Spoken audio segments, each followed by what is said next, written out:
Where has the state government launched the Disaster and Risk Management Program with the support of the United Nations Development Program? ఐక్యరాజ్య సమితి అభివృద్ధి కార్యక్రమం మద్దతుతో రాష్ట్ర ప్రభుత్వం విపత్తు మరియు ప్రమాద నిర్వహణ కార్యక్రమంను ఎక్కడ ప్రారంభించింది? And the answer is option 3, Tamil Nadu. ఐక్యరాజ్య సమితి అభివృద్ధి కార్యక్రమం మద్దతుతో రాష్ట్ర ప్రభుత్వం విపత్తు మరియు ప్రమాద నిర్వహణ కార్యక్రమంను తమిళనాడులో ప్రారంభించింది. Which coastal area in India is prone to tsunami?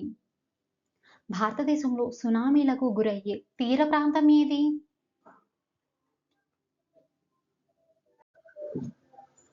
And the answer is option 3, east Coast, తూర్పు తీరం.